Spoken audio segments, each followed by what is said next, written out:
ವೇದಿಕೆ ಮೇಲೆ ಆಸೀನರಾಗಿರುವ ಪರಮ ಪೂಜ್ಯ ಸ್ವಾಮಿ ಜ್ಯೋತಿರ್ಮಯಾನಂದಜಿ ಮಹಾರಾಜರೇ ಹಾಗೂ ಇವತ್ತಿನ ಕಾರ್ಯಕ್ರಮದ ಮುಖ್ಯ ಅತಿಥಿಗಳಾದ ಶ್ರೀ ನಿರಂಜನ್ ಸಿಲ್ವಂತ್ ಅವರೇ ಹಾಗೂ ನಮ್ಮ ಕಾಲೇಜಿನ ಸಹಾಯಕ ಹಣಕಾಸು ನಿಯಂತ್ರಣಾಧಿಕಾರಿಯಾದ ರಾಜ್ಕುಮಾರ್ ಅವರೇ, ಈ ಕಾರ್ಯಕ್ರಮ ಯಶಸ್ವಿಯಾಗಿ ಆಯೋಜನೆ ಮಾಡಿದ ಈ ಕಾರ್ಯಕ್ರಮದ ಸಂಯೋಜಕರಾದ ಕಳ್ಳಿ ವೀರೇಶ್ ಅವರೇ, ಡಾಕ್ಟರ್ ಅರವಿಂದ್ ರಾಠೋಡ್ ಅವರೇ, ಜಾನ್ವಿ ಮೇಡಮ್ ಅವರೇ ಹಾಗೂ ನನ್ನ ಎಲ್ಲ ಶಿಕ್ಷಕಿಯರೇ, ತಮಗೆಲ್ಲ ಗೊತ್ತಿರುವ ಹಾಗೆ ಈ ಒಂದು ದೀಕ್ಷಾರಂಭ ಕಾರ್ಯಕ್ರಮ ನಮ್ಮ ICR ಅಂದರೆ ಇಂಡಿಯನ್ ಕೌನ್ಸಿಲ್ ಆಫ್ ಅಗ್ರಿಕಲ್ಚರ್ ರಿಸರ್ಚ್ನಲ್ಲಿ 6th ಡೀನ್ಸ್ ಕಮಿಟಿ ಅಂತ ಒಂದು ಎವ್ರಿ 10 ಇಯರ್ಸ್ಗೂ 6 ಇಯರ್ಗೂ ಒಂದು ಸಲ ಆಲ್ ಓವರ್ ನೇಷನಲ್ಲಿ ಮಾಡ್ತಾರೆ ಮೀಟಿಂಗ್ ಮಾಡಿ ಹಂತವಾಗಿ ನಮ್ಗೆ ಏನು ಬೇಕು, ಮಕ್ಕಳಿಗೆ ಏನು ಸಿಲೆಬಸ್ ಚೇಂಜ್ ಮಾಡಬೇಕು, ಯಾವ ಥರ ಹೊಸ ಸಿಸ್ಟಮ್ ತಂದ್ರೆ ಅವ್ರಿಗೆ ಅನುಕೂಲ ಆಗುತ್ತೆ, ಆ ದೃಷ್ಟಿ ಇಟ್ಕೊಂಡು ಅವ್ರೊಂದು ಸಿಲೆಬಸ್ ತಯಾರು ಮಾಡಿ ನಾವು ಈ 6th ಡೀನ್ಸ್ ಕಮಿಟಿಯಿಂದ ಹೋದ ವರ್ಷದಿಂದ ನಾವೆಲ್ಲ ನಮ್ಮ ಫಾರ್ಮ್ ಯೂನಿವರ್ಸಿಟಿಯಲ್ಲಿ ಅಡಾಪ್ಟ್ ಮಾಡಿದ್ದೇವೆ. ಮೊದಲೆಲ್ಲ ಏನಿತ್ತು, ನಾವು ಕಲಿಯುವಾಗ ತ್ರೈಮಾಸಿಕ ಪದ್ಧತಿ ಅಂತಿತ್ತು. ಇವನ್ನ ನಿರಂಜನ್ ಅವ್ರದ್ದು ಫಸ್ಟ್ ಬ್ಯಾಚ್ ಇರ್ಬೇಕು ಸೆಮಿಸ್ಟರ್ ಸಿಸ್ಟಮ್, ನಮ್ಮದು last batch for trimester system. ನಾನು 38 ವರ್ಷ ಹಿಂದೆ ರಾಯಚೂರು ಅಗ್ರಿಕಲ್ಚರ್ ಕಾಲೇಜಿನಲ್ಲಿ ನಿಮ್ಮನ್ನು BSc ಅಗ್ರಿ ಸೇರಿದೆ 1987. ಅವಾಗ ಎಲ್ಲ ನಿಮ್ಮ ಜೊತೆ ತಂದೆ ತಾಯಿ ಇಬ್ಬರು ಬಂದಾರ, ಮತ್ತು ಬ್ರದರ್ಸು ಬಂದಾರ, ಸಿಸ್ಟ್ರು ಬಂದಾರ. ನಾವು ಯಾರು ನಮ್ಮ ಜೊತೆ ಅವಾಗ ಕರ್ಕೊಂಡು ಆಗ್ತಿಲ್ಲ ಅಂತಿಲ್ಲ, ನಾವು ಯಾರಿಗೆ ಕರ್ಕೊಂಡು ಹೋಗಿದ್ದಿಲ್ಲ. ಅವಾಗ ಹುಬ್ಬಳ್ಳಿಯಲ್ಲಿ ನಾ BSc ಮಾಡ್ತಾಯಿದ್ದೆ. ರಾಯಚೂರು ಬಸ್ಸಿಗೆ ನಮ್ಮ ಗೆಳೆಯರು ಹಚ್ಚಿಬಿಟ್ರು. ಸಿಂಧನೂರು ಹತ್ರ ಬಂದು ಬಸ್ ಪಲ್ಟಿ ಆಗಿಬಿಡ್ತು. ಅಚ್ ಕಡೆ ಒಬ್ಬರು ಕುಂತಿರು, ಇಚ್ ಕಡೆ ಒಬ್ಬರು ಕುಂತಿರು, ನನ್ನ ಮೇಲೆ ಯಾಕೆ ಇರ್ಬಿಡ್ತಾರೆ ಅಂತ ನೋಡಿದ್ರೆ ಬಸ್ ಪಲ್ಟಿ ಆಗ್ಯದ. ನೋಡ್ರಿ ಹೆಂಗಿರುತ್ತೆ. ಆಮೇಲೆ ನಾವೆಲ್ಲ ನಿಮ್ಮಂಗೆ ಡೈರೆಕ್ಟ್ CET ಮುಖಾಂತರ ಸೀಟ್ ಇದ್ದಿದ್ದಿಲ್ಲ ಅವಾಗ. ಡೈರೆಕ್ಟ್ ಯೂನಿವರ್ಸಿಟಿಗೆ ಅಥಾರಿಟಿ ಇತ್ತು. ಒಂದು 5% ಸೀಟು ಆ್ಯಕ್ಚುಯಲ್ ಕಲ್ಟಿವೇಟರ್ಸ್ ಅನ್ನೋ ಡಾಕ್ಟ್ರಿ ರಿಸರ್ವೇಷನ್ ಇತ್ತು. ಆ ರೈತರ ಮಗನ ಕೋಟದಲ್ಲಿ ನಾವು ಸೆಲೆಕ್ಟ್ ಆಗಿದ್ದೇವೆ. ಅವಾಗ ಒಂದು 5 ಸೀಟ್ ತೋತಿರು. ಮತ್ತು ಭಾಳ ಹೆಮ್ಮೆಯಿಂದ ಹೇಳ್ತೀನಿ ನಾನು, ಇದೇ ಭಾಗದವರೇ ಪುರಾಣಿಕ್ ಮಠ ಅಂತ ತಿಳ್ಕೊಂಡು ಡೈರೆಕ್ಟರ್ ಆಫ್ ಅಗ್ರಿಕಲ್ಚರ್ ಇದ್ದರು. ಅಫ್ಜಲ್ಪುರ ತಾಲೂಕಿನವರು. ನಮ್ಮ ತಂದೆ ನಮ್ಮ ಚಿಂಚೋಳಿ ತಾಲೂಕಿನಲ್ಲಿ BO ಆಗಿ ಕೆಲಸ ಮಾಡಿದರು. ಅವರೊಂದು ಅನುಗ್ರಹದಿಂದ ನಮಗೊಂದು ಸೀಟ್ ಸಿಗ್ತವ. ಅದು ನಾವೆಲ್ಲ ಇಷ್ಟೆಲ್ಲ ಮಾಡಿದ್ರು. ನಾವು ಯಾಕೆ ಅಗ್ರಿಗೆ ಬರಬೇಕು ಅಂತ ನಾವು PUC ಧಾರವಾಡದಲ್ಲಿ ಮಾಡಿದ್ರಿಂದ ನಮ್ಮ ಸೀನಿಯರ್ ಒಬ್ಬರು ಫ್ರೆಂಡ್ ಒಬ್ಬರು ಅಲ್ಲಿ ಓದ್ತಾಯಿದ್ರು BSc ಅಗ್ರಿ. ಆ ಧಾರವಾಡಕ್ಕೆ ಹೋದ ತಕ್ಷಣವೇ ಅಲ್ಲಿ ಊಟಕ್ಕೆ ಹೋಗ್ತಿದ್ದೇವೆ ಎವ್ರಿ ಸಂಡೇ. ಭಾಳ ಫಸ್ಟ್ ಕ್ಲಾಸ್ ಊಟ. ಪೂರಿ ಅದೆಲ್ಲ ದೊಡ್ಡದ್ರಲ್ಲಿ ತರೋರು, ಎಲ್ಲ ಹಣ್ಣು ಕೊಡೋರು. ಇಷ್ಟೊಂದು ಊಟ ಇದರಲ್ಲಿ ಕಾಲೇಜಿನಲ್ಲಿ ಸಿಗಲ್ಲ. ನಾನು ಯಾಕೆ ಅಗ್ರಿ ಮಾಡಬಾರ್ದು ಅಂತ ತಿಳ್ಕೊಂಡು ಅದು ಒಂದೇ ಊಟಕ್ಕೋಸ್ಕರನೇ. ನಾನು ಮೂಲತಃ ಅಗ್ರಿಕಲ್ಚರ್ ಫ್ಯಾಮಿಲಿ, ನನಗೇನು ಹೊಸದಲ್ಲ. ದನ ಕರುಗಳು, ಸ್ವಾಮೀಜಿಯವರು ಹೇಳಿದ್ರು, ದನ ಕರುಗಳು ಎಲ್ಲ ಈಗಲೂ ನಮ್ಮ ಮನೆಯಲ್ಲಿದ್ದಾವೆ. ಎತ್ತುಗಳಿದ್ದಾವ, ದನಗಳಿದ್ದಾವ, ಎಮ್ಮಿಗಳಿದ್ದಾವ. ನಾವು ಹುಟ್ಟಿದ್ಲೇ ನಾವು ಒಕ್ಕಲ್ತನ ಬಳವಳಿಗೆ ಬಂದವರು. ಬಟ್ ನನಗೆ ಧಾರವಾಡ ಸೀಟ್ ಕೊಡಲಿಲ್ಲ. ನೀ ಗುಲ್ಬರ್ಗದ ಇತ್ತಮ್ಮ, ನೀನು ರಾಯಚೂರಿಗೆ ಹೋಗಂದು. ರಾಯಚೂರಿಗೆ ಹೋದ್ರೆ ರಾತ್ರಿ ಬಸ್ ಹತ್ರ ಅಲ್ಲಿ ಬಿದ್ದೇವೆ. ಆದ್ರೆ ನಾನೇನು ಹೆದರಲಿಲ್ಲ, ಬಸ್ ಬಿದ್ದದ ಹೆಂಗಪ್ಪ ಅಂತ. ಆಲ್ರೆಡಿ ಒಂದು ವಾರ ಕ್ಲಾಸ್ ಸ್ಟಾರ್ಟ್ ಆಗಿತ್ತು. ಆಮೇಲೆ ಅಲ್ಲಿ ಡೀನ್ AS ಪ್ರಭಾಕರ್ ಅಂತಿದ್ದರು. ಸರ್, ನಾ ಬದುಕು ಬಂದಿದ್ದೆ ದೊಡ್ಡ ಮಾತು, ನಾನು ಹಿಂದೆ ಯಾರೂ ಬಂದಿಲ್ಲ. ಹಾಸ್ಟೆಲ್ ಇಲ್ಲ ಅನ್ಬೇಡ್ರಿ, ನನಗೆ ಹಾಸ್ಟೆಲ್ ಕುಡಿಯಬೇಕಂದ್ರು. ಇಲ್ಲಪ್ಪ ಕೊಡ್ತೀವಿ ವೇಟ್ ಮಾಡಂದರು. ಆಮೇಲೆ ಒಂದು ಹಾಸ್ಟೆಲಲ್ಲಿ ನಾವು 8 ಜನಕ್ಕೆ ಹಾಕಿದ್ರು. ಈ ಮಾತು ಯಾಕೆ ಹೇಳ್ತಾ ಇದ್ದೀನಿ ಅಂದರೆ, ನಿರಂಜನ್ ಫಸ್ಟ್ ಬ್ಯಾಚ್ ಸ್ಟೂಡೆಂಟು, ನಾವು ರಾಯಚೂರಲ್ಲಿ 4th ಬ್ಯಾಚ್ ಸ್ಟೂಡೆಂಟ್. ನಮ್ಮೆಲ್ಲ ಸೀನಿಯರ್ಸು ಪೋಲ್ಟ್ರಿ ಸೆಟ್ಟಲ್ಲಿ ರೂಮ್ ಮಾಡಿಕೊಟ್ಟಿದ್ರು. ಇವತ್ತು ಅವರೆಲ್ಲ ಟಾಪ್ ಆಫೀಸರ್ಸ್ ಇದ್ದಾರೆ. ಬಿಜ್ಜೂರ್ ಅಂತ ತಿಳ್ಕೊಂಡು IFS ಆಫೀಸರ್ ಇದ್ದಾರೆ. ಮತ್ತು ಸುಮಾರು ಜನ ADC ಇದ್ದಾರೆ, ವೀರ್ ಮಲ್ಲಪ್ಪ ಅಂತ. ಸುಮಾರು ಜನ ನಮ್ಮಲ್ಲಿ ಪ್ರೊಫೆಸರ್ ಆಗಿದ್ದಾರೆ. ಒಬ್ಬರು ಸೌತ್ ಆಫ್ರಿಕಾದವ್ರು, ನಮ್ಮ ಬೀದರ್ದವ್ರೆ, ನಿಟ್ಟೂರ್ಕರ್ ಅಂತ ಸೌತ್ ಆಫ್ರಿಕಾದಾಗಿದ್ದಾರೆ ಅವರು. ಅವಾಗೆಲ್ಲ ಒಂದು ಬ್ಯಾಚಿಗೆ ಒಂದು 24-25 ಜನ ತೋತಿದ್ರು. ಕಡು ಬಿಸಿಲು. ಅವಾಗ ಅದು ನಮ್ಗಿಂತ ಡೀನ್ ಮೊದಲು ಆದಿಮನಿ ಸಾಹೇಬ್ರು ಅಂತಿದ್ರು, ಹುಡುಗರು ಬಿಟ್ಟು ಹೋಗ್ತಾರಂತ ಸಮ್ಮರಲ್ಲಿ ಅವರಿಗೆ ಕೋಕೋ ಕೋಲಾ ತಂದು ಕೊಡೋದು, ಪೆಪ್ಸಿ ತಂದು ಕೊಡೋದು. ಇವತ್ತು ಅವರೆಲ್ಲ ಟಾಪ್ ಮೋಸ್ಟ್ ಪೊಸಿಷನಲ್ಲಿದ್ದಾರೆ. ಇವಾಗ ಏನು ಸಮಸ್ಯೆ ಇಲ್ಲ. ಅದು ನಮ್ಮ ಕಾಲೇಜಿಗೆ ಯೂನಿವರ್ಸಿಟಿ ಆಗಿ ಡೆವಲಪ್ ಆಗಿದೆ, ಒಳ್ಳೆ ಫೆಸಿಲಿಟೀಸ್ ಇದೆ. ಅದೇ ರೀತಿ ಇದು ಬೀದರ್ ಕಾಲೇಜು ಕೂಡ 2007ರಲ್ಲೇ ಸ್ಟಾರ್ಟ್ ಆಗಿದೆ. ಕೃಷಿ ವಿಶ್ವವಿದ್ಯಾಲಯ ಧಾರವಾಡ ಅಂಡರ್ ಸ್ಟಾರ್ಟ್ ಆಗಿ 2008ರಲ್ಲಿ ನಮ್ಮ ತೋಟಗಾರಿಕಾ ವಿಜ್ಞಾನಗಳ ವಿಶ್ವವಿದ್ಯಾಲಯ ಬಾಗಲಕೋಟೆ ಅಡಿಯಲ್ಲಿ ಬಂತಿದ್ದು. ಅವಾಗಿದು ಎಲ್ಲ ಸಿಟಿಯಲ್ಲೇ ಇತ್ತು. 2013ರಿಂದ ಈ ನಾವು ಕ್ಯಾಂಪಸ್ಸಿಗೆ ಬಂದಿದ್ವಿ. ಇಲ್ಲಿ ಎಲ್ಲ ಥರದ ಸೌಕರ್ಯ ಇದೆ ನಿಮಗೆ. ಹಾಸ್ಟೆಲ್, ಎಲ್ಲರಿಗೂ ಹಾಸ್ಟೆಲ್ ಸಿಗುತ್ತೆ. ಬಾಯ್ಸಿಗೆ ಹಾಸ್ಟೆಲ್ ಸಪ್ರೇಟೇ ಇದೆ, ಗರ್ಲ್ಸ್ ಹಾಸ್ಟೆಲ್ ಸಪ್ರೇಟೇ ಇದೆ. ಮತ್ತು ನಮ್ಮ ಟೈಮಿಗೆ ಇದ್ದಷ್ಟು ಕಷ್ಟ ನಿಮಗಿಲ್ಲ. ಅದೇನು ಯಾರೂ ಹೆದರಬೇಕಾಗಿಲ್ಲ. ಇನ್ನೊಂದು ಏನು ಖುಷಿಲಿಂದ ಹೇಳ್ತೀನಿ ಅಂದ್ರೆ, ನನ್ನ ಮಗಳು ಕೂಡ ಇದೇ ಕಾಲೇಜ್ ವಿದ್ಯಾರ್ಥಿನಿ, ಅಮೂಲ್ಯ ಪಾಟೀಲ್ ಅಂತ ತಿಳ್ಕೊಂಡು ಈಗ BSc ಹಾರ್ಟಿಕಲ್ಚರ್ ಮುಗಿಸಿ ಇಡೀ ಯೂನಿವರ್ಸಿಟಿಗೆ ಟಾಪ್ ಆಗಿ 16 ಗೋಲ್ಡ್ ಮೆಡಲ್ ತೊಗೊಂಡು ಮತ್ತೆ MSc ಫ್ಲೋರಿಕಲ್ಚರ್ ಬೆಂಗಳೂರಲ್ಲಿ ಮಾಡಿದಾಳೆ, ಅಲ್ಲೂ ಗೋಲ್ಡ್ ಮೆಡಲ್ ತೊಗೊಂಡು. ಅಂದ್ರೆ ನಾನೇ ಇಲ್ಲಿ ವ್ಯವಸ್ಥೆ ಸರಿ ಇಲ್ಲ ಅಂದ್ರೆ ನನ್ನ ಮಗಳಿಗೆ ನಾ ಹಾಕ್ತಿದ್ದಿಲ್ಲ. ಮತ್ತು ಅವಳು ಹಾಸ್ಟೆಲಲ್ಲೇ ಇದ್ದಾಳೆ. ಅವ್ರ ಅಜ್ಜಿ ಮನೆ ಇದ್ದರೂ ಕೂಡ ಹಾಸ್ಟೆಲಲ್ಲಿ ಇದ್ದೇ ಹೋಗಿದ್ದಾಳೆ. ಅದೇ ರೀತಿ ನಮ್ಮ ಮಗಳಲ್ಲದೆ ನೆಕ್ಸ್ಟ್ ಬ್ಯಾಚ್ ಕೂಡ ಅವಳು ಯೂನಿವರ್ಸಿಟಿ ಟಾಪ್ ಮಾಡೋದು. ಇಬ್ಬರು, ಒಬ್ಬ ಕಾರ್ಮಿಕನ ಮಗಳು, ಒಬ್ಬರು ಟೇಲರ್ ಮಗಳು ಸಹನಾ ಪಟ್ಗೆ ಅಂತ ತಿಳ್ಕೊಂಡು ಹರಪನಹಳ್ಳಿ ಹುಡುಗಿ, ಇನ್ನೊಂದು ಭೀಮವ್ವ ಅಂತ ತಿಳ್ಕೊಂಡು ಅವಳು ರಾಯಚೂರು ಕೊಪ್ಪಳ ಹುಡುಗಿ. ಯೂನಿವರ್ಸಿಟಿಗೆ ಎಲ್ಲ 9 ಕಾಲೇಜಿಗೂ ಟಾಪ್ ಮೆರಿಟ್ ಅವರು.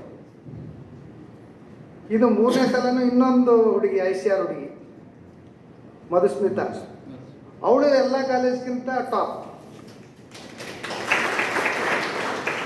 ಅದಕ್ಕೆ ನೀವು ಒಳ್ಳೆಯ ಕಾಲೇಜ್, ಇದು ಬಸವಣ್ಣನ ಕರ್ಮಭೂಮಿ. ಇಲ್ಲಿ ಒಂದು ಕಲೆ ಇದೆ, ಭಾಳ ಹೆಮ್ಮೆಯಿಂದ ಹೇಳ್ತೀನಿ ನಾನು. ಇಲ್ಲಿ ಎಲ್ಲ ವರ್ಗದ ಜನನೂ ಬದುಕ್ತಾ ಇದ್ದಾರೆ, ಅನ್ಯೋನ್ಯವಾಗಿ, ಯಾವುದೂ ಭೇದ ಭಾವ ಇಲ್ಲ. ಬಟ್ ನೀವು ನಮ್ಮ ಕ್ಯಾಂಪಸ್ಸಿಗೆ ಬಂದ್ರೆ ಇಲ್ಲಿ ಒಂದೇ ಕಮ್ಯುನಿಟಿ, ಅದು ಹಾರ್ಟಿಕಲ್ಚರ್ ಕಮ್ಯುನಿಟಿ. ದಯವಿಟ್ಟು ನಮ್ಮ ಕಲಿಯುವಾಗ ಇಡೀ ಕ್ಯಾಂಪಸ್ಸಿಗೆ ನಮ್ಮ ಕ್ಲಾಸ್ಮೇಟ್ ಇಬ್ಬರೇ ಇದ್ದರು. ಒಬ್ಬಳು ಸರಸ್ವತಿ, ಇನ್ನೊಬ್ಬಳು ಸಾವಿತ್ರಿ. ಇಡೀ ಕ್ಯಾಂಪಸ್ಸಲ್ಲೇ. ಇವತ್ತು ನೋಡ್ರಿ ನಮ್ಗೆ ಖುಷಿ ಆಗುತ್ತೆ, 60% ಅಡ್ಮಿಷನು ನಮ್ಮ ಹೆಣ್ಮಕ್ಳದೇ ಇದೆ. ಅವಾಗೆಲ್ಲ ಹೆದರ್ತಿದ್ರು. ಅಗ್ರಿ ಕಾಲೇಜು ಅಂತಂದ್ರೆ ಭಾಳ ಒಂಥರ, ಈಗ ನೀವು ಧಾರವಾಡದಲ್ಲಿ ಕೇಳಿರಿ, ಜಸ್ಟ್ ಒಂದು ಸಿನಿಮಾ ಟಿಕೆಟ್ ಕೊಟ್ಟಿಲ್ಲ ಅಂತ ಸಿನಿಮಾ ಥಿಯೇಟ್ರೇ ಹೊಡೆದಾಕ್ಬಿಟ್ರು. ಅಂದ್ರೆ ಅಷ್ಟು ಸ್ಟ್ರಾಂಗ್ ಇರ್ತಿರು. ಹಾಗಾಗಿ ಯಾರು ಹೆಣ್ಮಕ್ಳು ಅಗ್ರಿ ಕಳಿಸ್ತಿದ್ದಿಲ್ಲ. ಭಾಳ ಅಗ್ರಿ ಹುಡುಗರು ಭಾಳ ಕೊಂಗಿರ್ತಾವಂತ. ಈಗ ಆ ಭಾವನೆ ಇಲ್ಲಿ ಎಲ್ಲರಿಗೆ ಅವೇರ್ನೆಸ್ ಬಂದಿದೆ. ಆ ಥರ ಯಾರ್ದು ಇಲ್ಲ. ಮತ್ತು ಒಳ್ಳೆಯ ಅಟ್ಮಾಸ್ಫಿಯರ್ ಇದೆ. ಇವತ್ತು ನಮ್ಮ ಫಾರ್ಮ್ ಯೂನಿವರ್ಸಿಟಿಯಲ್ಲಿ ಕಲ್ತಂತವ್ರು ನೋಡಿರ್ಬೇಕು, ಎಷ್ಟೋ ಮಂದಿ ಟಾಪ್ IAS ಆಫೀಸರ್ ಆಗಿದ್ದಾರೆ. ಇವತ್ತು ಒಂದು ನ್ಯಾಷನಲ್ ಕಾನ್ಫರೆನ್ಸ್ ಆನ್ ಚಿಲ್ಲಿ, ಮೆಣಸಿನ್ಕಾಯಿನ ಬಗ್ಗೆ ಒಂದು ಕಾನ್ಫರೆನ್ಸ್ ನಡೆದಿದೆ. ಅದರದ್ದು ಇನಾಗ್ರೇಷನ್ ಯಾರು ಮಾಡ್ತಾ ಇದ್ದಾರೆ? ನಮ್ಮ ಗ್ರ್ಯಾಜುಯೇಟೇ, doctor Ashok Dalavayi. Orissa cadre IAS officer ಆಗಿರು, ಬೆಂಗಳೂರು ಮಹಾನಗರ ಪಾಲಿಕೆ ಕಮಿಷನರ್ ಆಗಿರು. ಅವರು ನಮ್ಮ ಗ್ರ್ಯಾಜುಯೇಟ್. 84ರಲ್ಲಿ BSc ಅಗ್ರಿ ಪಾಸ್ ಆಗಿ IAS ಪಾಸ್ ಮಾಡಿದ್ರು. ಅಷ್ಟು ದೂರ ಬೇಡ. ಇವತ್ತು ಗುಲ್ಬರ್ಗ ಕಮಿಷನರ್ ಡಾಕ್ಟರ್ ಶರಣಪ್ಪ ಅಂತಿದ್ದಾರೆ, PhD ಮಾಡಿ IPS ಮಾಡ್ಯಾನ. ಇಲ್ಲಿ ಆಳಂದ ತಾಲೂಕದವರು. ಪೊಲೀಸ್ ಕಮಿಷನರ್ ಇದ್ದಾರೆ. ಭಾಳಷ್ಟು ಮಂದಿ DC ಗಳಿದ್ದಾರೆ, ಸೆಕ್ರೆಟರೀಸ್ ಇದ್ದಾರೆ. ಮತ್ತು ಇವನ್ ಇಲ್ಲೇ ಬೀದರ್ದಾಗೆ ನಿಮ್ಮ KSRTC ಡಿಪೋ ಮ್ಯಾನೇಜರು ನಮ್ಮ ಅಗ್ರಿ ಗ್ರ್ಯಾಜುಯೇಟ್. ಇನ್ನೊಂದು ಪೋಸ್ಟ್ ಇರ್ತದೆ DTO ಅಂತ, ಅವರು ಕೂಡ ನಮ್ಮ BSc ಫಾರೆಸ್ಟ್ರಿ ಗ್ರ್ಯಾಜುಯೇಟೇ. ಅದಕ್ಕೆ ನಮ್ಮ ನಿರಂಜನ್ ಹೇಳಿದಂಗೆ ಭಾಳಷ್ಟು ಅವಕಾಶಗಳಿವೆ. ಅದಕ್ಕೆ ಸ್ವಾಮಿಗಳು ಆಲ್ರೆಡಿ ಹೇಳಿದ್ದಾರೆ ನಮ್ಮಲ್ಲಿ ಏನಾಗ್ತಾ ಇದೆ, ನಾವು ಆತ್ಮಸ್ಥೈರ್ಯಕ್ಕೆ ಹೋಗ್ತಾ ಇದ್ದೀವಿ. ಯಾವುದು ವಿಚಾರ ಮಾಡಬೇಕು ಅದು ಮಾಡ್ತಾ ಇಲ್ಲ. ಬಸವಣ್ಣನ ವಚನ ಹೇಳ್ತಾ ಇದ್ದೀವಿ, ಪಾಲಿಸ್ತಾ ಇಲ್ಲ. ಎಲ್ಲ ಅಪೋಸಿಟೇ.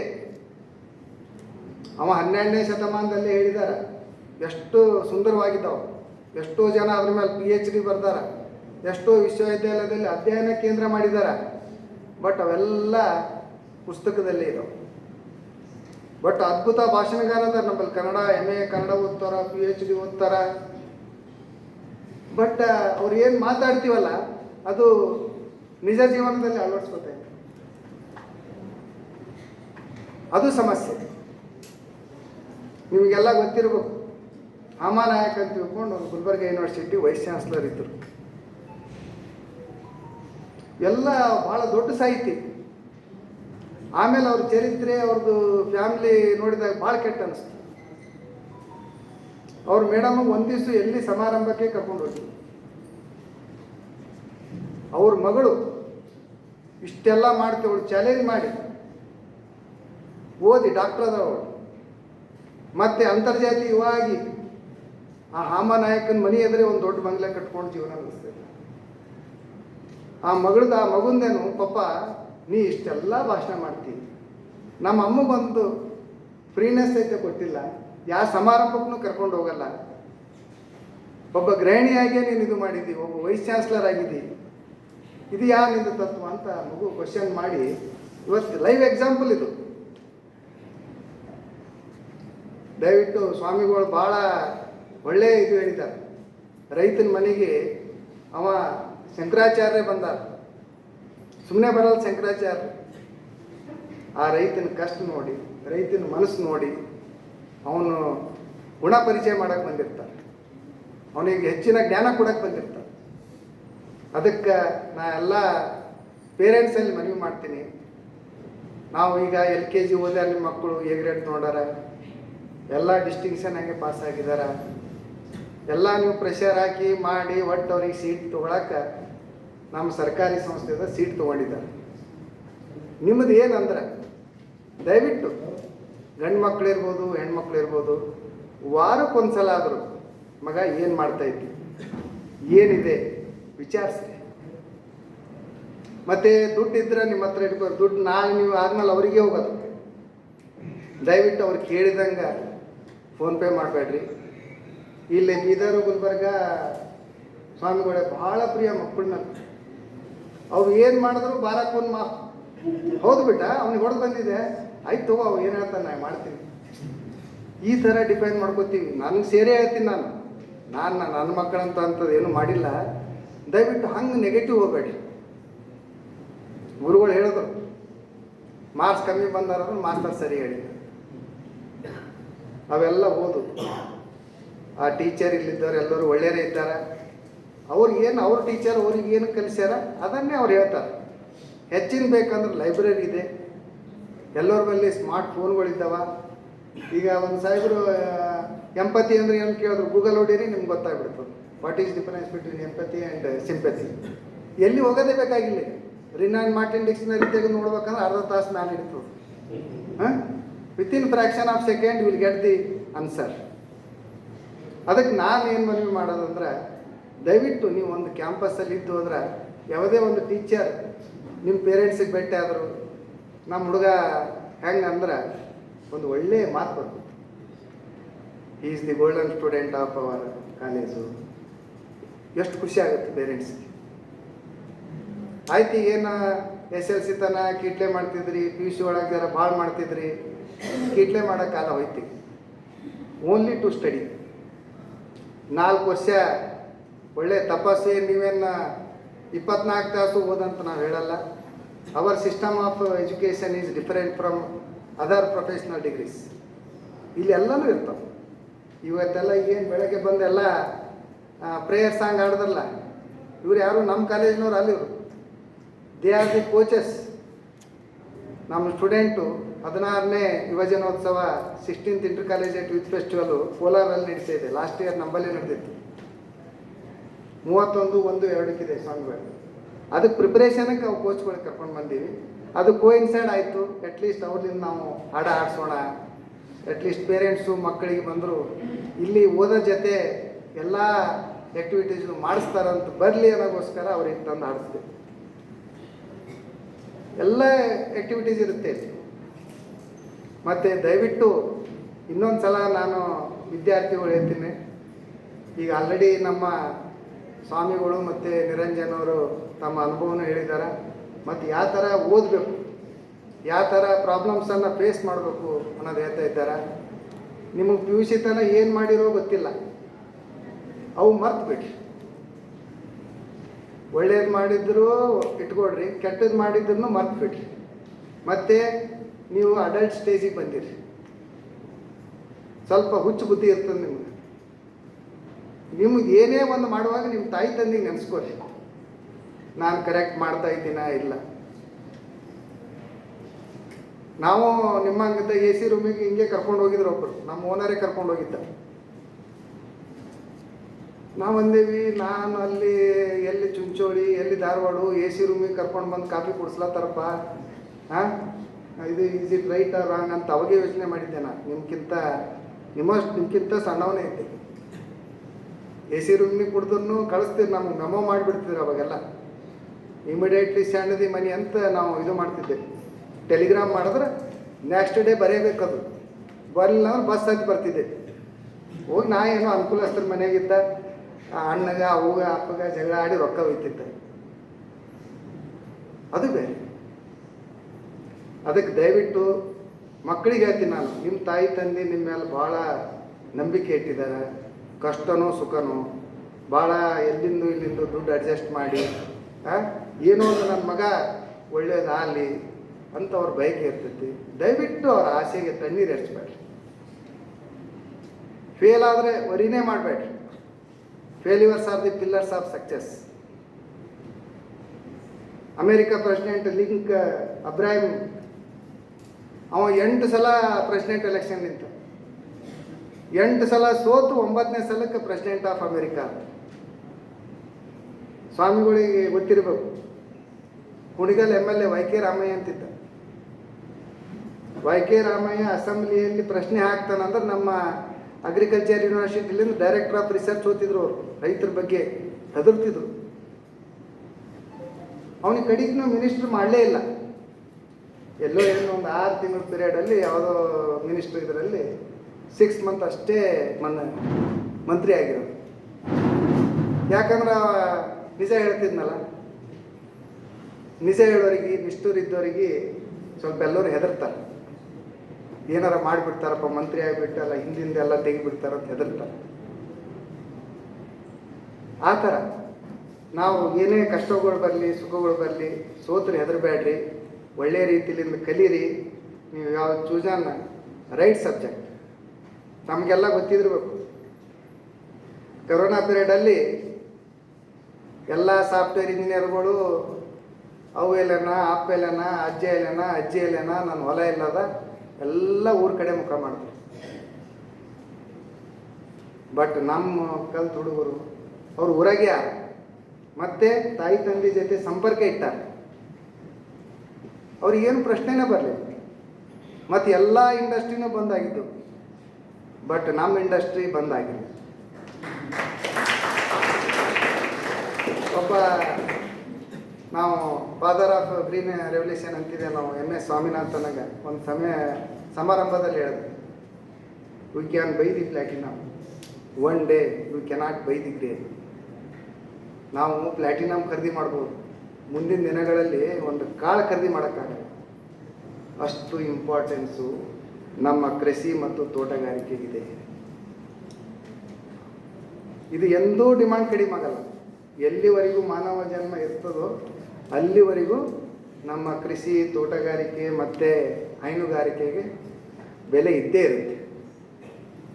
ಸಾಕಷ್ಟು ವಿಪುಲ ಅವಕಾಶಗಳಿದ್ದಾವೆ. ಒಳ್ಳೆಯ ಕಾಲೇಜಿಗೆ ಸೆಲೆಕ್ಟ್ ಆಗಿರಿ, ಚೆನ್ನಾಗಿ ಓದ್ರಿ, ತಾಯಿ ತಂದೆಗೆ ಒಳ್ಳೆಯ ಹೆಸರು ತರ್ರಿ. ಮತ್ತು ನಿಮಗೆ ಏನೇ ಸಮಸ್ಯೆ ಇದ್ದರು 24x7 ಫೋನ್ ಮಾಡಿರಿ, ನಾವು ನಿಮ್ಗೆ ಸ್ಪಂದಿಸ್ತೀವಿ, ಸಂಬಂಧಪಟ್ಟವ್ರಿಗೆ ಹೇಳ್ತಿದ್ದೇವೆ. ನಿಮ್ಮ ನೋವನ್ನು ನಿಮ್ಮ ಹತ್ರನೇ ಇಟ್ಕೋಬೇಡ್ರಿ. ಡೈರೆಕ್ಟು ಪೇರೆಂಟ್ಸಿಗೆ ಫೋನ್ ಮಾಡಬೇಡ್ರಿ. ಅವ್ರು ಎಲ್ಲೋ ದೂರ ಇರ್ತಾರೆ, ಅವರು ಗಾಬರಿಯಾಗಿ ಏನು ಸರ್ ನಿಮ್ಮ ಕಾಲೇಜ್ನಲ್ಲಿ ಹಂಗಾಗಿದೆ ಹಿಂಗಾಗಿದೆ ಅಂತ ಅವರು ಟೆನ್ಷನ್ ಮಾಡ್ಕೋಬೋದು. ಈಗೆಲ್ಲ ನಮಗೆ ಬಿಟ್ಟು ಹೋಗಿರೋರು.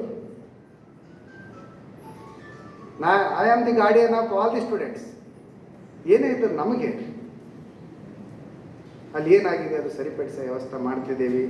ಯಾರೊಬ್ಬರು ಕರೆಂಟ್ ಇಲ್ಲ ಅಂದರು ಅವರ ಫಾದರ್ಗೂ ಪೇರೆಂಟ್ಗೆ ಫೋನ್ ಮಾಡೋದು, ಹಾಸ್ಟೆಲಲ್ಲಿ ಕರೆಂಟೇ ಇಲ್ಲ ಸರ್ ನೀರು ಬಿಸಿ ನೀರೇ ಬರ್ತಾ ಇಲ್ಲ ಅಂತ ನಮ್ಮ ಹುಡುಗಿ ಅಳ್ಳತ್ತಾಳ. ಇನ್ನೊಂದು ಹೇಳ್ತೀನಿ, ನಾವೆಲ್ಲ ಇಷ್ಟು ಶ್ರೀಮಂತರು ಇದ್ದನ್ನು ನಿರಂಜನ್ನು 400 crores ಟ್ರಾನ್ಸಾಕ್ಷನ್ ಮಾಡಿದನು ಸ್ಟೂಡೆಂಟ್ ಇದ್ದಾಗ ಏನು ನಾವು ಊಟ ಮಾಡಿವಲ್ಲ ಈಗ ನಮಗೆ ಸಿಗ್ತಾ ಇಲ್ಲ. 2 ಹೊತ್ತ ಡೈಲಿ ಒಂದು ಬ್ರೇಕ್ಫಾಸ್ಟ್, ಲಂಚ್ ಬಿಸಿ ಚಪಾತಿ, ಒಂದು ಕಾಳು ಪಲ್ಯ, ಒಂದು ತರಕಾರಿದು ಮತ್ತು ಚಟ್ನಿ, ಮತ್ತು evening snacks, tea, biscuit, pav ಬಜಿ. ಆಮೇಲೆ ಈವ್ನಿಂಗ್ ಮತ್ತು ಅಗೇನ್ ಬಿಸಿ ಚಪಾತಿ ಮತ್ತು ಸಾಂಬಾರು ಬೇರೆ, ಪಲ್ಯ ಬೇರೆ. ಯಾರಾದ್ರೂ ಹೇಳಿ ಪೇರೆಂಟ್ಸ್ ಬಂದಿರಿ ನಿಮ್ಮ ಮನೆಯಾಗ 3 ಹೊತ್ತು ಬಿಸಿದು ಮಾಡ್ತೀರ? ಬಿಸಿ ಮಾಡ್ತೀವಿ, ಬಿಸಿದು ಮಾಡಲ್ಲ. ಬಿಸಿ ಮಾಡ್ತೀವಿ, ಬಿಸಿದು ಮಾಡಲ್ಲ. ದಯವಿಟ್ಟು 2 ಹಾಸ್ಟೆಲಲ್ಲಿ ಒಳ್ಳೆ ಇರೋಕ್ಕೆ ವ್ಯವಸ್ಥೆ ಇದೆ. 8 ಜನ ಅಂತೂ ನಾವು ಆಗ್ತಾ ಇಲ್ಲ, ಇಬ್ಬಿಬ್ಬರಿಗೆ ಆಗ್ತಿದ್ದೀವಿ. ಒಳ್ಳೆ ಭಟ್ರಿದ್ದಾರೆ, ಒಳ್ಳೆ ವಾರ್ಡನ್ ಇದ್ದಾರೆ. ಇವತ್ತು ಜಾನ್ವಿ ಮೇಡಮ್ನ ಹೆಮ್ಮೆಯಿಂದ ಹೇಳ್ತೀನಿ, ಇದೇ ಕಾಲೇಜಿನಲ್ಲಿ ಕಲಿತ ಸ್ಟೂಡೆಂಟ್ ಅವರು, ಇದೇ ಕಾಲೇಜಿನಲ್ಲಿ ಕಲಿತು ಮತ್ತು ಡಿಪಾರ್ಟ್ಮೆಂಟಲ್ಲಿ ಅಸಿಸ್ಟೆಂಟ್ ಹಾರ್ಟಿಕಲ್ಚರ್ ಆಫೀಸರ್ ಆಗಿ ನೌಕರಿ ಮಾಡಿ, ನಾನು ಏನಾರು ಒಂದು ಯೂನಿವರ್ಸಿಟಿ ಸೇವೆ ಮಾಡ್ಬೇಕಂತ ತಿಳ್ಕೊಂಡು ಅಸಿಸ್ಟೆಂಟ್ ಪ್ರೊಫೆಸರ್ ಆಗಿ ಬಂದು ಮತ್ತೆ ಇಲ್ಲೇ ಅಪಾಯಿಂಟ್ಮೆಂಟ್ ಮಾಡೋದು. ಅದಕ್ಕೆ ಅದೇ ರೀತಿ ಅನುರಾಧ ಮೇಡಮ್ನು ಬೇರೆ ಕಾಲೇಜ್ನಾಗ ಕಲ್ತರು, ಅವರು ನಮ್ಮ ಅರ್ಬವಿ ಕಾಲೇಜ್ನಲ್ಲಿ ಮತ್ತು ಬಾಗಲಕೋಟೆ ಕಾಲೇಜ್ನಲ್ಲಿ ಕಲಿತು ಆಗಿದ್ದಾರೆ.